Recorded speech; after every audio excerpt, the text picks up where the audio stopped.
Welcome to the High Tech Podcast. This is one of your two hosts, William Illingworth, joined by my co-host, Joshua Swartz, up there. What's up, folks? Welcome to the High Tech Podcast. We are the Nailed it. So good. I'm just on top of everything, folks. I believe in you. We are the High Tech Podcast, brought to you by Harness Tech, our wonderful and fun business designed to support you in any of your e-learning needs. Make sure to reach out, harnesstech.us. As always, we'll give you a little bit of the socials, some of the requests for things before we jump into the meat. Please do follow us on the socials at High Tech Podcast or High Tech Pod. Honestly, I don't even remember anymore which is which, but if you get on Insta, Twitter, etc., and you start typing one of those in, you see either our pretty faces or really the prettiest high-tech logo, which is up in our corner here. Then you'll know you're in the right place. There are two, I think, accounts out there that like grabbed things before we did. One of them, I'm pretty sure, is in Romania. If you follow them, sorry, that's my bad. I started an alternate podcast. Yeah, it's got it. High Tech Podcast goes to Romania. It's all thing. Dude, yeah. I'm in business expense. Let's go. It's just me trying Romanian food, but like Romanian food's great. Yeah. Why'd you leave me out? I'm sorry. Sounds great. I thought you were adverse to hoverboards. I don't know. I've been to Romania. You haven't even been there. That's what you think. I'm there. Have you been to Romania? On this have podcast. You been to Romania? I'm holding to this thing. I've been there so much. I'm Romanian like no one's business. You're practically Romanian. Yeah, I mean 1/4 Romanian. You know, some people who watch the show Psych will get that joke. Those who have not, okay. You know, okay, good. I know. Okay. Now I remember. I do think I know that bit. Yeah, you think you got it? Okay. Yeah, no, I don't know who it is. So either go find Josh's, fun parade that he's leaving me out of, that podcast, or you'll find ours. Like, subscribe, follow, reshare, comment, all of those beautiful things. They help us grow. They help us reach more people. Significant to focus on will be YouTube and Spotify. If you do not follow us on those two platforms and you've got like spare accounts, your mom's account, your grandma's account, go ahead, just go like us on those platforms. Of course, now we're gonna get dinged by all of them for soliciting, whatever. We'll hit it with bots, it'll be fine. Side note on this, did you hear about this guy who, I'm totally taking us off the rails in this intro, I'm sorry, but the listeners can hear it. This is techie. Do you remember this guy who generated like 10,000 songs with AI and then had bots listen to it to make money? I hope he made a lot of money, and I hope they don't take it back. That's great. Well, they're definitely taking it back. He's getting sued for fraud, but it's fine, I guess. But there you go. There's your fun fact for today. Hey, if you like that fun fact and you want to join us on the High Tech Podcast to talk about similar facts, do reach out to us at inbox@hightechpod.us.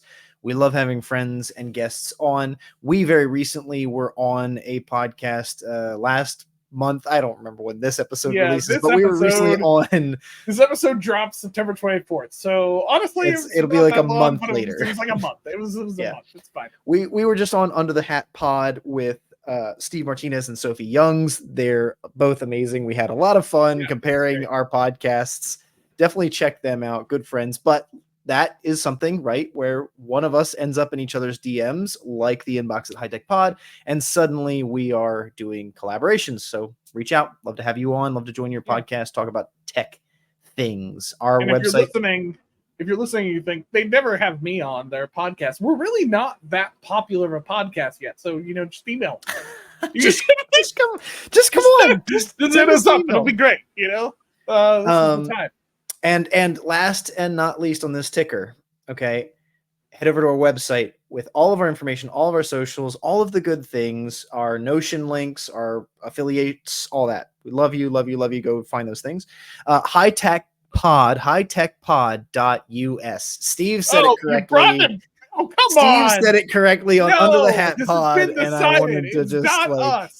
Nope. He made a mistake. It happens. He said it correctly. It was fantastic. He said Did you see me snicker? Did you I see did. me Did you snicker when see he said? me? Yeah, I also grinned.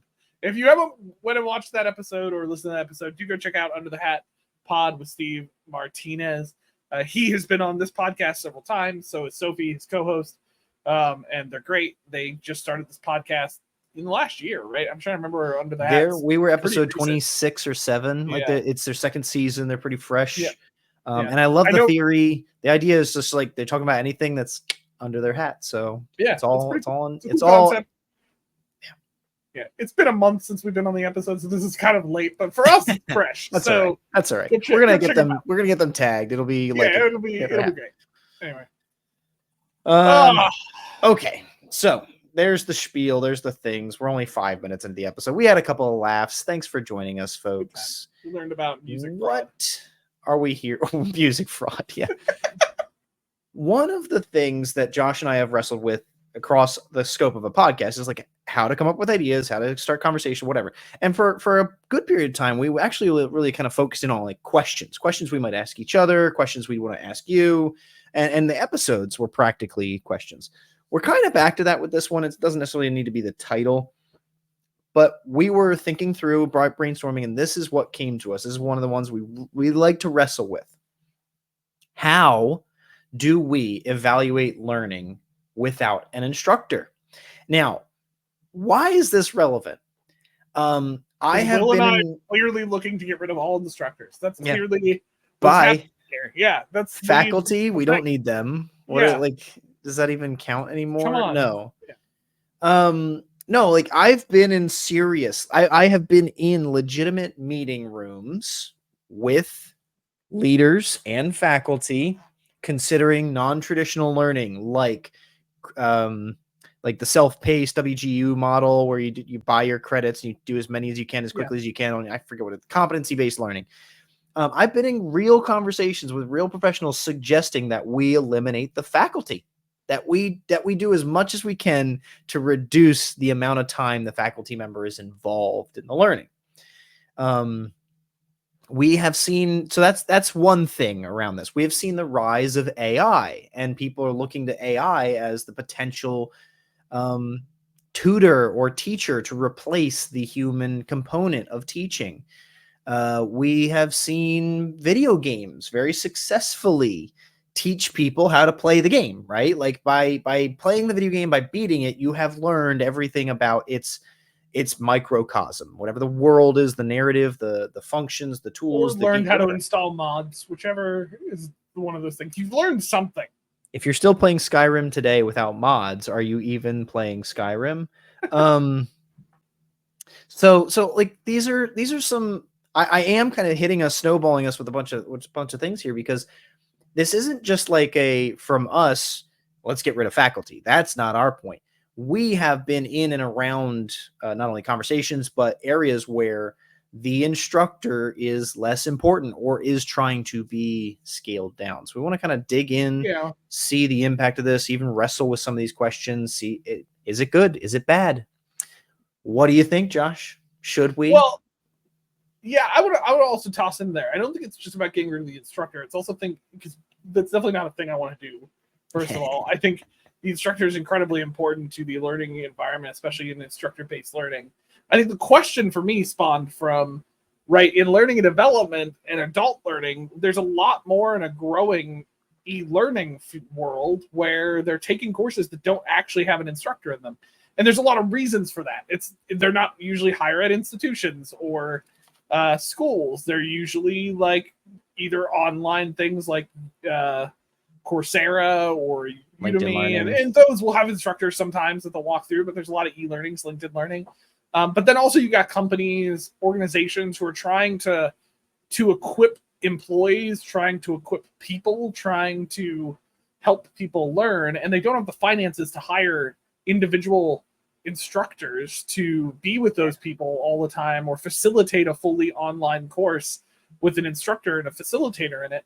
And there's a lot of situations where they can, but I'm just noticing we're throwing a lot of those types of e-learnings, and it's only growing as more e-learning grows as an option. And quite frankly, as the e-learning field gets better, in the early days of, for instance, Articulate Storyline, I've taken a couple of these government ones that are like that. It wasn't growing because they were basically write out trash. But like things have been changing and that we're trying to improve. And so that question becomes, if we're trying to teach people something without an instructor, for whatever reason that may be, how do we evaluate that they're actually learning? Because I think we make a lot of assumptions about learning.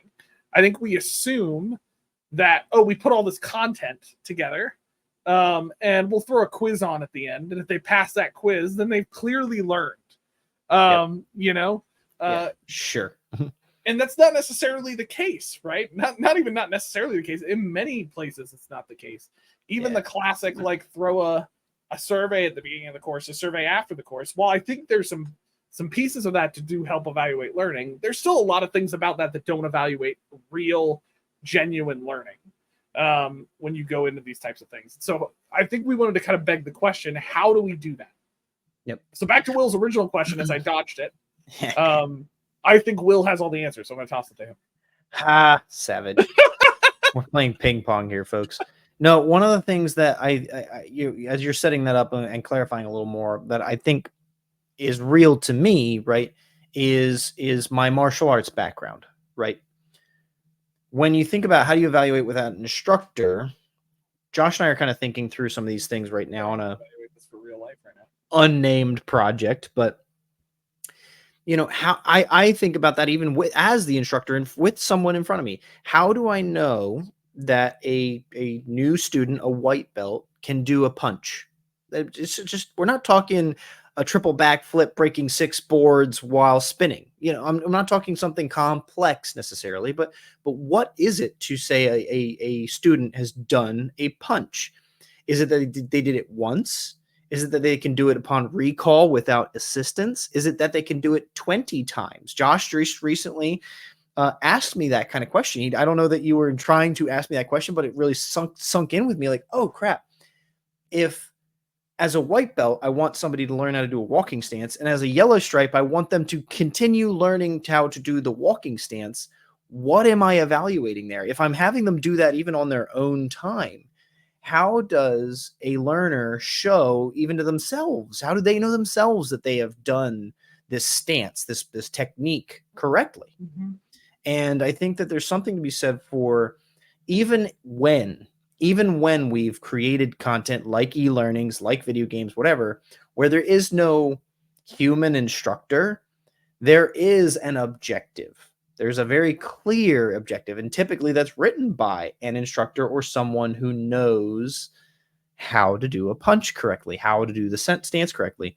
So I think that there's value. I think that the value is in having instructor-less without an instructor evaluation is like self-paced development. If class is only Monday, Wednesday, and Friday nights, and Monday, Wednesday, and Friday nights are bad for me, then I've got to do something on Tuesdays and Thursdays. And if I've got to do something on Tuesdays and Thursdays, I need to have some measure that's going to help me get there.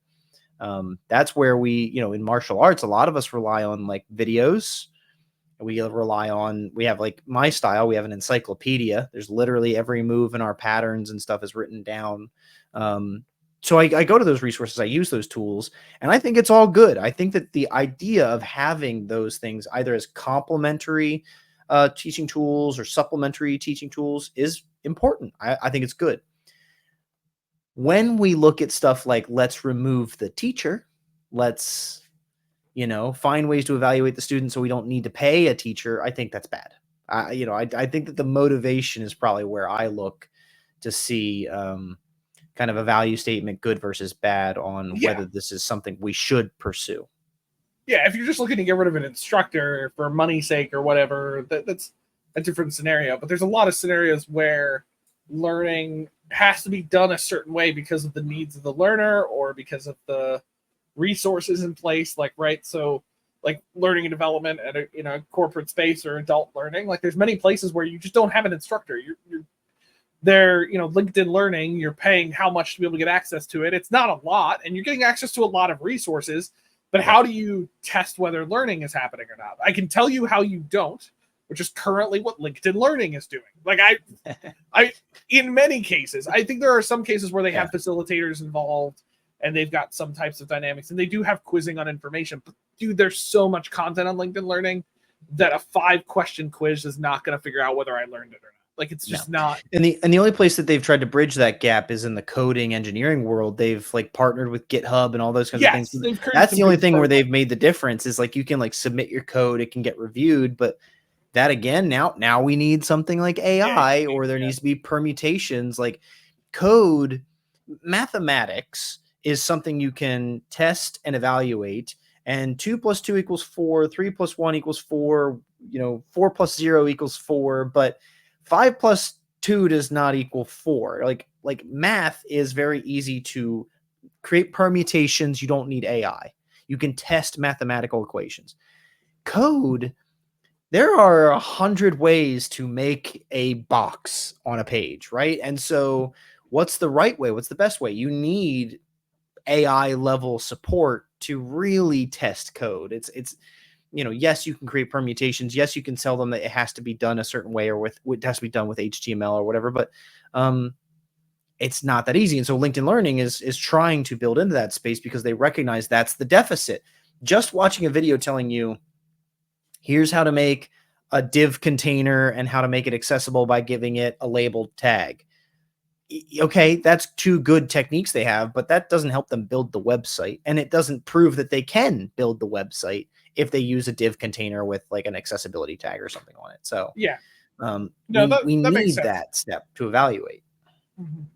And to give a practical example of what I was thinking of, it's like I did a bunch of LinkedIn Learning courses on project management to prepare for a giant test, right? So that in some ways I was being evaluated by that test. So that did hold up. Like I needed to know, they asked a lot of scenario-based questions that I had to answer how I would handle that situation. Does that test still evaluate how good of a project manager I'm going to become out of this learning? No. Like, so much of project management is learned from actually project managing. It's learned from doing it and learning where you fall short, learning where you've done things, what works, what doesn't. Like it's an art form, if anything, of how you do things. It's not a perfect system, right? So like that's a dynamic. Now, before I go any farther into that, I think let's back up here for a second and let's talk about how do people normally try to evaluate learning right now when they don't have an instructor available to them. So I'm gonna throw a bunch of these out here real quick. Will, feel free to jump in wherever you want to throw some stuff in. But I mean, I think one of the popular ones, scenario-based learning, right? Where you're probably giving some information, but then they're often pulled into scenarios. And this is very popular with stuff that's developed through e-learning authoring tools. Lothering tools, if you will. Nobody's ever called it that I know of. So hashtag lothering. That'll be the title of this episode. Episode title, lothering. No, I'm just joking. Is that spelled like this? Like what are we talking here? Is that lothering? I don't know. It kind of feels like a D&D character name. Maybe I've been playing too much Baldur's Gate 3 and doing too much D&D. You're back at it, huh? Yeah, of course I am. Patch 7, baby. Anyway, so scenario-based learning. This is very popular in e-learning authoring tools like Articulate Storyline, where you can present information, but then you can take learners through a bunch of different scenarios, right? And I've seen this plenty of times, right? Where, like, for instance, if you're training somebody on how to have, helpful conversations with an employee or something like that, you might teach them some of the techniques, but then you'll take them through scenarios where they have to practice doing that. And that is genuinely good ways to teach people. I think practice is a big part of how you evaluate learning outside of having an instructor. Is like, if it's something they can practice in your e-learning course in some way, you're in some areas going to evaluate learning. Now, like, is that going to be identical to having a conversation with a real person? No, but will they learn some of the general techniques and how to handle some stuff? Probably, yeah. You'll see some of that. Like if they don't do well in scenarios. Now, I will say this. I think one key thing to scenario-based learning is that we need to be willing to allow more time for learning. I don't know what your scenario is like, Will, but I see a lot of times where like they'll say a learning can only be 15 minutes long. We've approved it to be 15 minutes long. And so because of that, you see scenarios where like they can pick the right or wrong answer. And if they pick the wrong answer, they're just told the right answer. they're not usually probably learning, at least retaining, in my opinion, in those scenarios. I don't know, maybe you disagree, but like I don't think that's No, that and helpful, because like at the end of the day, they just click next, they move on, they haven't really thought about why it was wrong.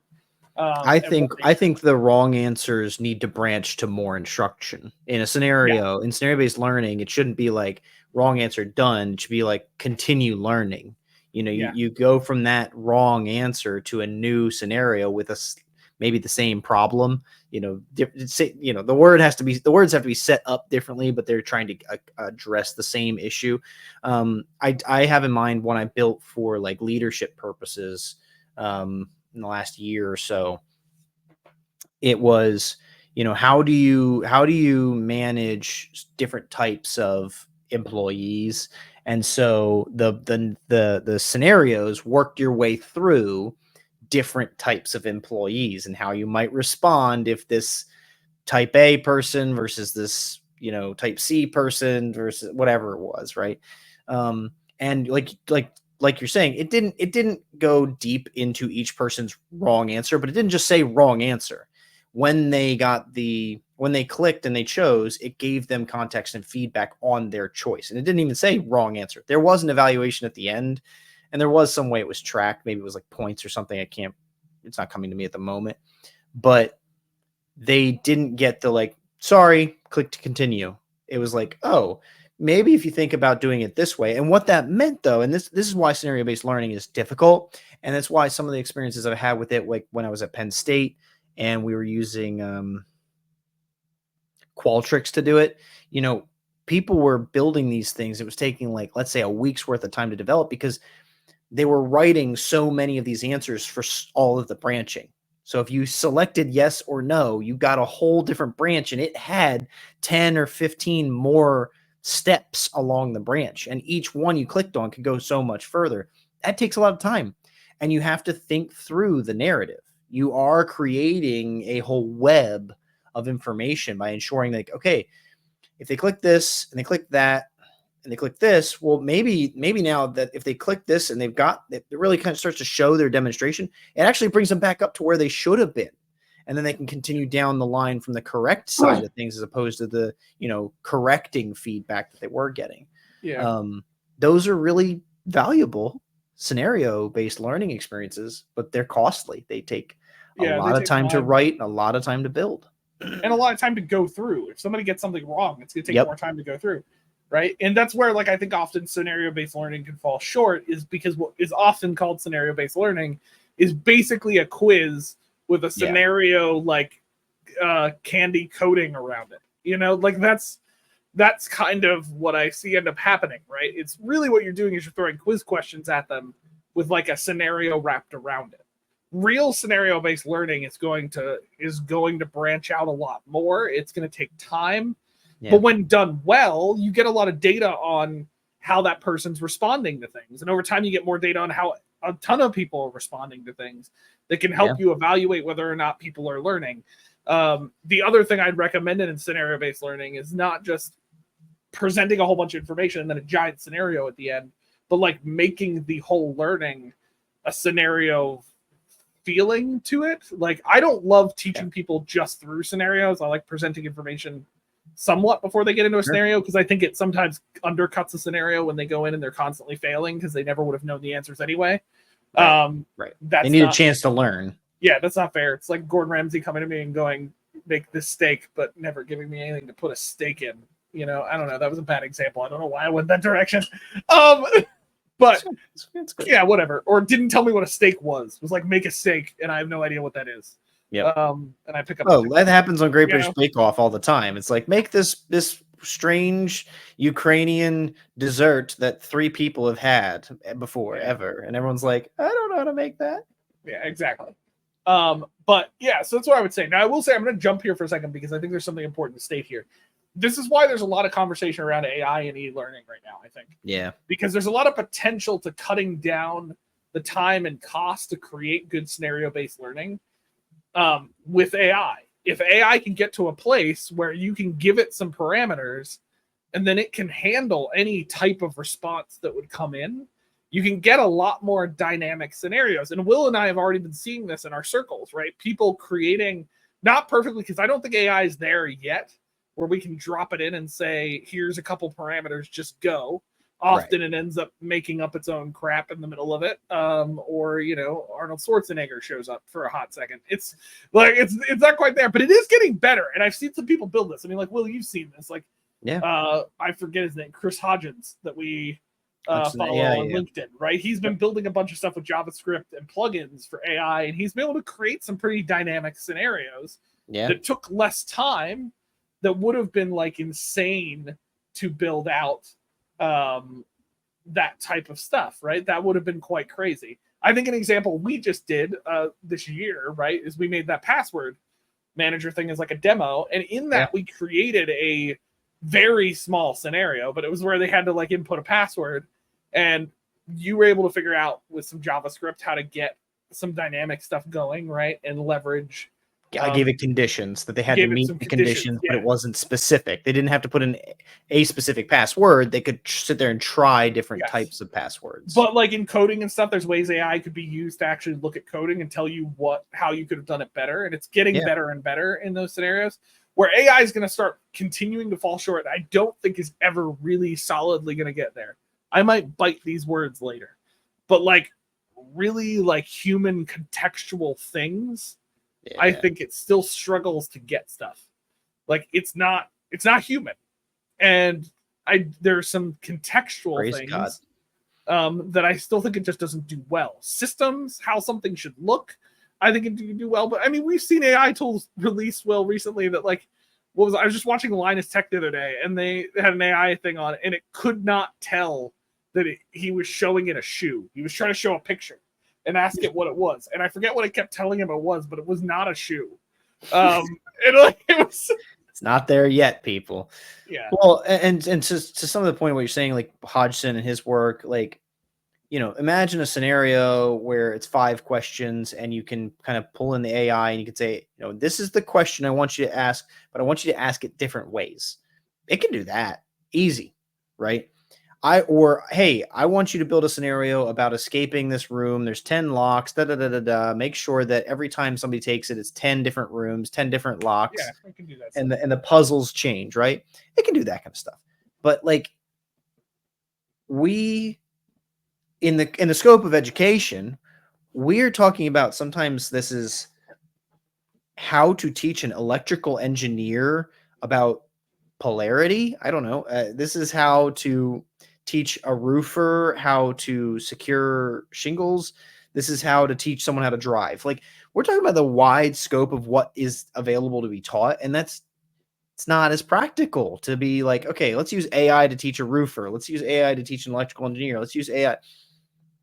We're going to have to really still spend a lot of custom time in the different areas. You can't just say AI is this end all be all. It's going to, now we can make AI scenarios for everyone. You can't. You're still going to have to customize everything you build to the field. And that's I think that is where we still need the instructor. There's still an SME, an expert at some point. I think it's great to look to tools that help the instructor, tools that reduce the work on the instructor.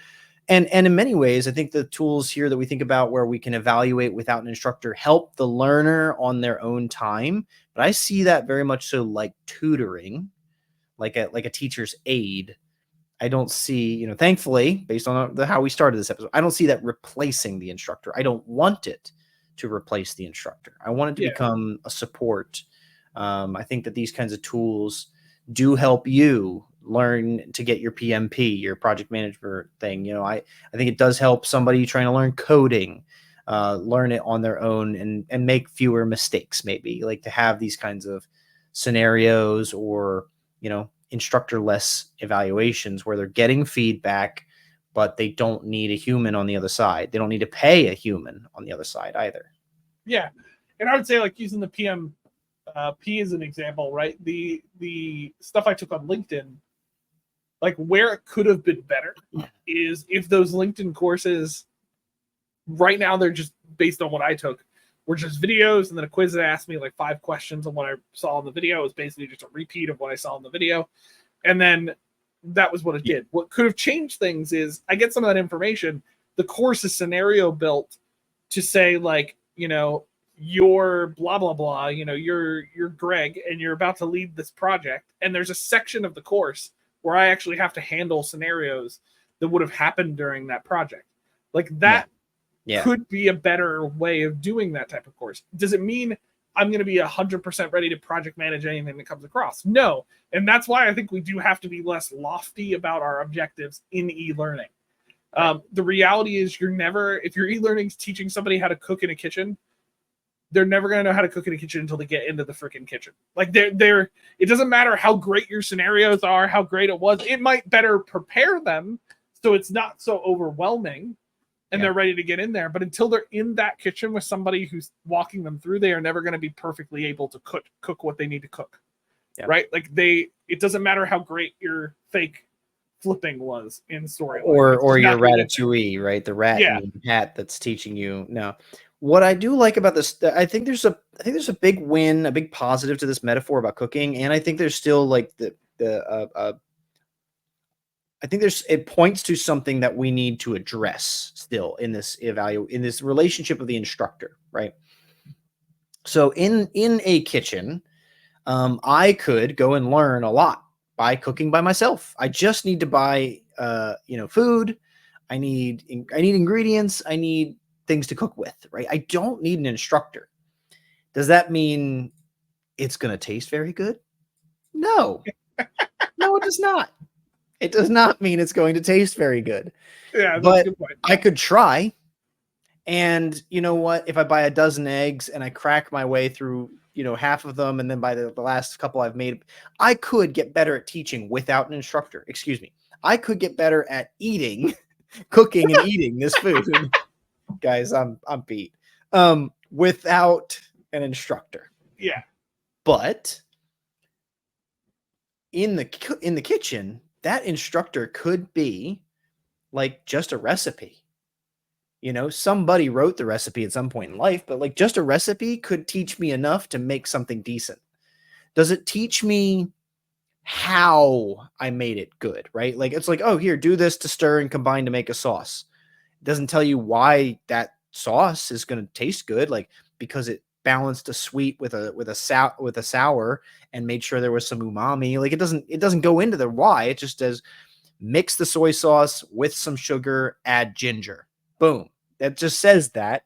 You don't know why. It doesn't make you necessarily a good cook. It just means you can follow the recipe. So there's the opportunity in that metaphor. It's, I think, a subject matter area that works for this. You're going to get feedback because it's going to taste good or it's going to suck. But on the other side there, all we need to make that gap different is introduce an instructor.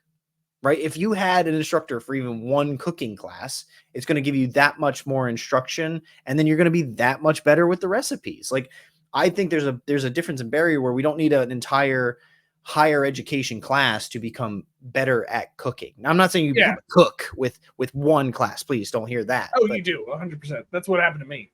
It's clear as day.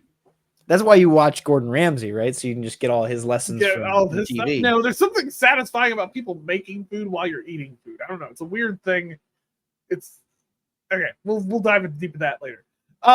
There's I want to address something that I think we just need to deal with and then kind of push off to the side, because I think the question we're trying to answer here is, how do you evaluate learning without an instructor?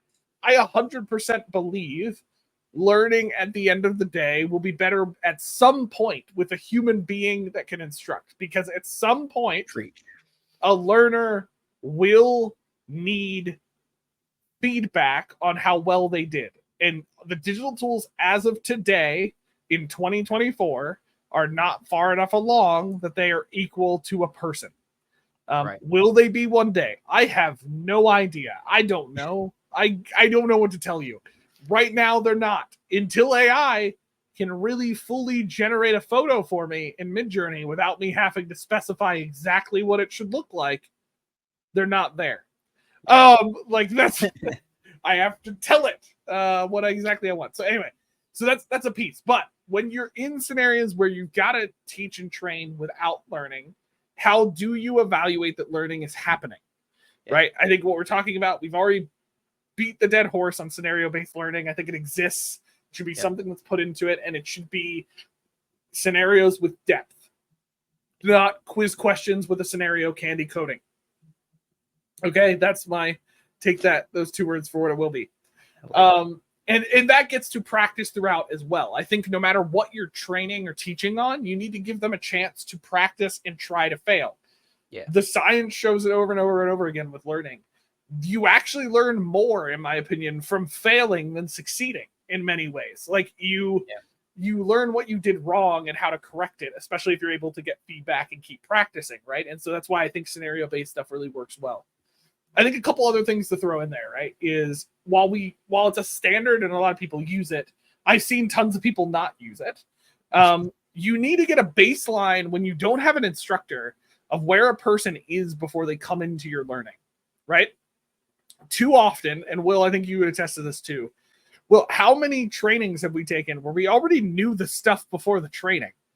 And then they ask us at the end of the training, like they quiz us, they put us through scenarios, but we do great. And somebody, I'm sure somewhere, went, learning happened. No, it didn't. I knew it already. No learning happened. Nothing. I learned nothing. I already knew that I shouldn't put my birthday as my password. You didn't teach me that. Okay. I already knew that. Some people need to be taught that. Some people do need to be taught, and maybe learning happened. So I think when you are surveying, I think it is incredibly important to evaluate where a learner, their pre-knowledge, where it's at beforehand. And this can pair with scenario-based stuff too, right? Like you can build e-learnings where you're asking them what they know already. You're finding out what that pre-knowledge is. And based on how they answer, it changes the scenarios that they're brought into, right? And that also helps learners who might be farther along learn more. If you're considering how can I help a learner who might be a little bit further along. This is why, so like Will, I don't know how much we're like hiding this on the podcast. We're not talking about it, but I'm just going to say it.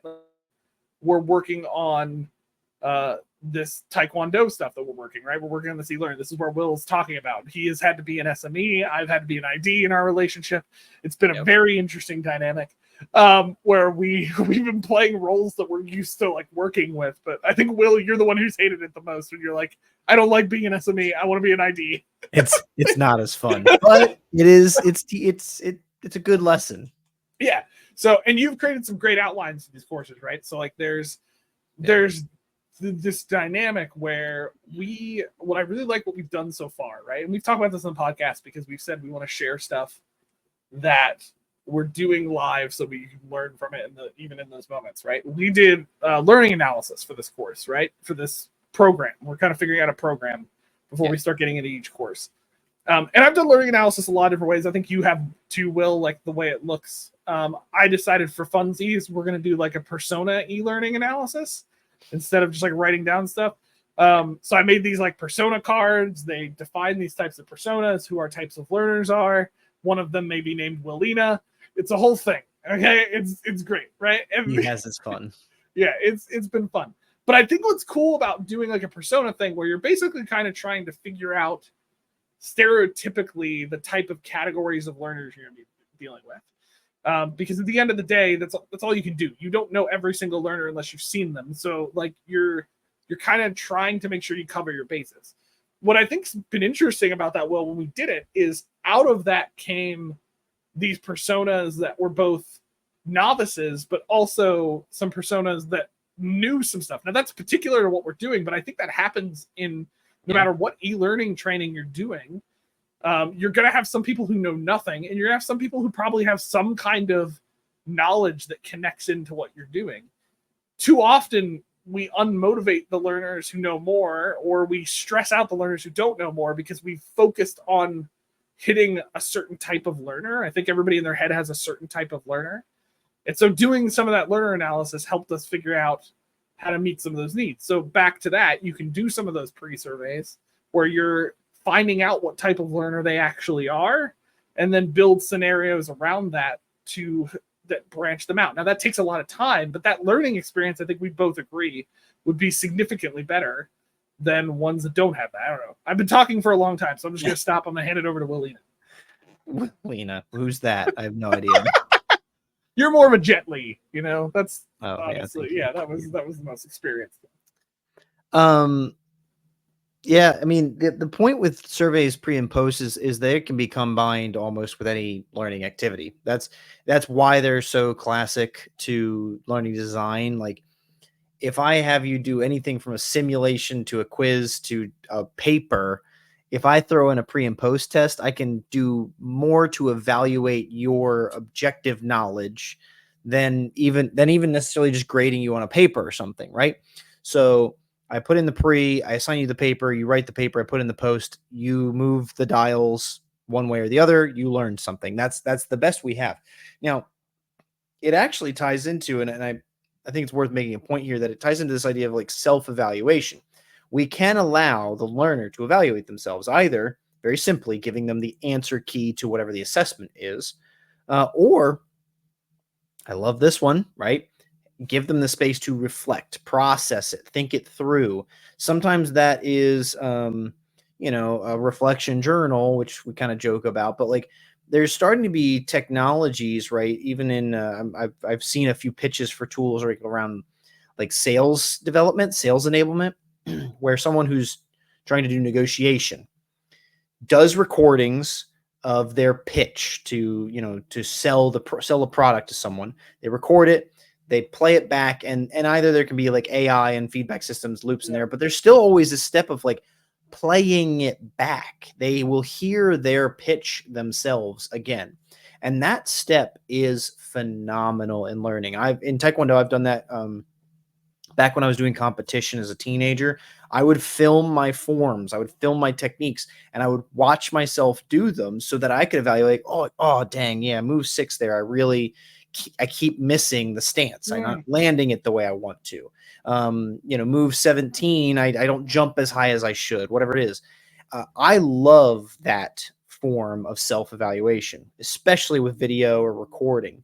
When I was doing my English language instruction in my bachelor's degree, one of my first classes about English language instruction was that the best form of evaluation for a non-native speaker is to record themselves and hear themselves back. It's like scientifically proven. You can test it against, for pronunciation, for clarity and accuracy.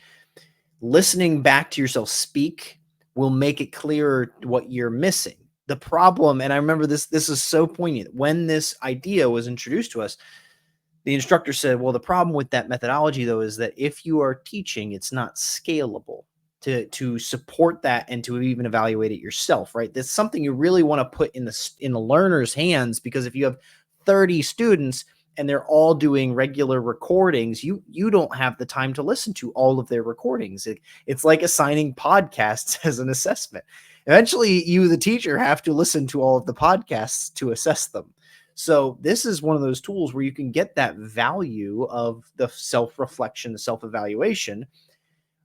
It's not as good as like, oh, if I listen to it, I could tell you that you're not pronouncing your A's correctly. You're pronouncing your A's with a long vowel instead of a short vowel. You need to switch from A to A, right? But that's something I can tell them as an instructor. But if they listen enough, that's where maybe the value as the instructor is to build some support tools. But if they do the listening, they should be able to get to that themselves. Again, you can pair that with pre and post testing, where when they come into the semester, and this is something that's critical in language instruction, it really builds motivation. Day one, you get your students to record themselves saying something that you want them to be able to do, right? Whether it's pronounce the alphabet correctly, whether it's say a very funny or fun phrase or sentence, or read a poem, right? Like you pick an objective, but day one, you have them record it, and they're horrible. They're horrible at it. And then then you set your distances. You either say every 3 weeks, we're going to try again, and they're going to hear themselves get better over time, or you don't give them that like necessarily those checkpoints with the same thing, but you do it at the end of the semester. You just teach them all the things they need for the objective throughout the semester. And then at the end, they record themselves saying it again. You'll put those side by side and they'll sound like children in the first recording and they'll sound like fluent speakers in the final recording at the end of the semester. It's such a motivator for language acquisition. I think folks will probably be able to see my passion coming out on this one, but like, you know that that's something that will work for folks in that context. Apply that to cooking, apply that to driving, apply that to coding. You can take that principle of self-evaluation pre-post and apply that to most skills-based instruction. Oh yeah, 100%. No, go ahead. Go ahead. Now folks are evaluating themselves, and I'm putting this in context of some instructor-based stuff, but they are evaluating themselves. They don't need the instructor for those tasks. You write the assignment, but anybody can do that, and you'll be able to show that improvement over time.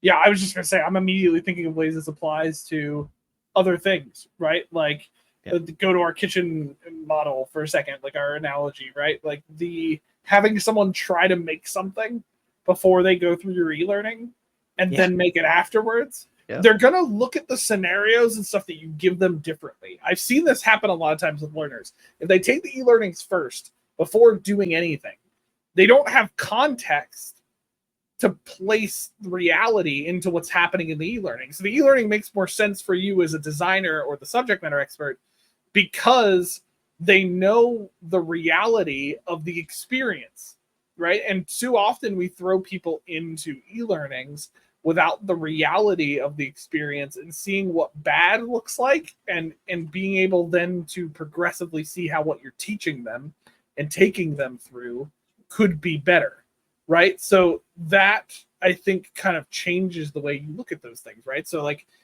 we need to hold on to this idea because I don't know how much we've built into this in the Taekwondo course, right? Like I see this in the Taekwondo thing. Like, what would it look like to have someone try the forms or the stances in the beginning before they've done it, see a video of themselves doing it, and then take the e-learnings and evaluate a video of themselves? And for transparency, some of what Will and I are building into this model is that we are going to have some instructor involved in this model because there's just a reality to what we're teaching where we want to get the learner. We need eventually a person somewhere in the process. But there's a lot we're building in that doesn't, right? And so that would be an interesting model. Like, people can evaluate. If you teach them what something should look like, most people can compare and contrast pretty easily once they've seen what something good looks like versus what bad. So even if they're evaluating themselves, they may not capture everything an expert would, but they'll capture a lot of stuff in their evaluation of their own work. We're sometimes our own worst critics in reality. And so that's a way to leverage some learning, and it brings in reflection in a way that we haven't seen before. And I think this, we don't have time to get into all these details, and we're going to talk about this eventually, I think, more. But this is video games. While Will and I love playing video games, I think are a great example of how to teach someone without an instructor involved, because so often people have to learn things in a game without anybody sitting next to them going, oh, you did that wrong. You need to do this differently. Games find ways to scaffold people up. Now, it's different because they're learning how to do something in a digital environment, in the environment they need to know how to do it, right? But that's a good example. I think that's all I can say about that at this point, because we go too long running into it, and that's going to be a different series here. Can't stop, won't stop. Well, yeah, anyway, so those are some of the ways. Hopefully that helps a little bit. I know this has given me some ideas. Well, the self-evaluation thing, I think, is a key takeaway for me. How do we get people to reflect and self-evaluate themselves in the e-learning and actually empowering them to do that? It's not going to solve all the problems, but it definitely, I think, would help in some areas. And a lot of e-learnings could be helped from that. The project management stuff I was doing, if I could evaluate how I looked at things before I started some of those courses and then afterwards, I mean, I'm not saying the courses didn't make me better at project management. They did. Sure, I threw out a couple things that they taught me, but it's, I think it's helpful. Anyway, that's evaluating. I think at this point, we're not looking to get rid of the instructor. We're just saying, in a world where you don't have one, how do you do it? And even for those instructors listening, there are situations, both Will and I have taught, you're not always with your students. So how do you evaluate their learning when you can't always be with them? That's, I think, some applications out of this that you're looking at. Yep. That said, while we'd love to keep talking this out, to keep typing out ideas, to keep knocking through stuff, I think it's time to I have no good transition here. I lost it. Well, maybe we should just talk about Typeform. Ooh, nailed it. Okay, so we are actually going to talk about an app this episode. We don't do it every episode, but we're doing it here. And I'm more going to laugh that Will zoomed in and it totally threw off his blur. We're back now, or maybe not. I don't know. It's a little confused. Typeform, real quick. I think why we're going to toss this tool out here is Will and I both use it. He's used it as an end user. I've used it as an end user and an admin and actually building it into stuff. Yep. If you're going to be doing evaluation, at some point you're going to be doing surveys. You're going to be using survey tools to build in scenario-based stuff. And I think Typeform is really good at this. Typeform is, I'm gonna say it. Typeform is possibly the most user-friendly survey form tool I've ever had. Wow. I think they do a really good job of like being able to embed themselves into things really easily. They embed into Notion, which is cool, but that's a whole other thing. The embed, it's really easy. They give you questions, you just type in stuff. They're super user friendly with the way they use stuff.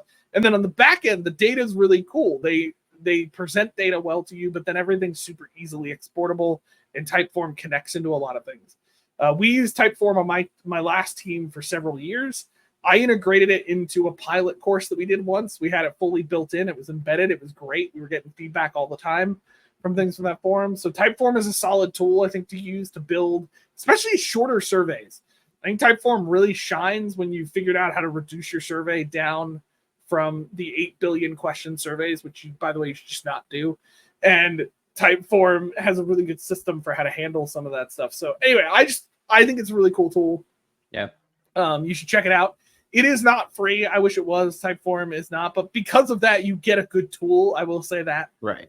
So in our episode notes, we'll throw the pricing page in for Typeform. It's not too bad. It's a pretty good deal, but you can check it out at typeform.com. I think that's all I got to say about it. It's a survey tool, folks. It's not that mind-blowingly crazy.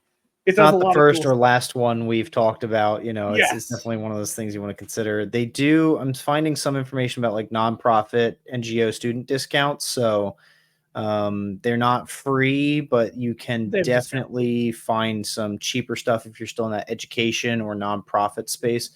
Well, you know us. We like free, but if it's not free, we want cheap. Yeah, for sure. And I will say just one feature that I think puts them out ahead of a lot of other form tools. I mean, there are definitely ones that do this, but they do actually have dynamic questioning. So like if you put stuff in and they put their name in or they respond to a certain way in a question, you can pull that data and put it back into another question or into another part of the form, which we do all the time with stuff like Storyline and stuff. But there's a ton of survey tools that don't have that feature, or they have it locked behind some extreme paywall. Typeform does not, and it works really, really well. We used it in a couple of scenarios where they had to answer, and depending on how they answered, that answer showed up in a later question that they were asking. So it was super cool. Wow. So highly recommend it. Love it. That said, All right. That's another episode, another day in the High Tech Podcast. Next week, we are bringing on Sophie from Under the Hat. This has been trying to happen for a little while. It just ironically got figured out before we ended up on their podcast. That's now been a month later. So it's going to look like we waited a little while, but we didn't. So Sophie is going to be coming on. We're going to be talking about some QR stuff that she's been doing with creating kind of dynamic adventures with QR information. We're excited to dig into that with her and find out where she's been at. We talked to her on their podcast, but I'm curious to hear some more about what she's been doing since they mostly interviewed us, you know? So it was a weird dynamic. We'll give it back. Anyway, just a reminder again, you can find us on the socials at High Tech Podcast or at High Tech Pod. Email us inbox at hightechpod.us, and make sure to check out our website, hightechpod.us, not US. I'm annoyed that this thing is popping back up again. I thought we solidified this, but whatever. Make sure to check out the website, and again, make sure to like, subscribe to the podcast. It helps us out, and you can find out when new content's coming out. It just tells you when our faces are ready to tell you new things. Please You do. know? That's all it is. So make sure to do that. All right, folks. Let's wrap it another week. Empowering minds. Embracing tech. Cheers. Cheers.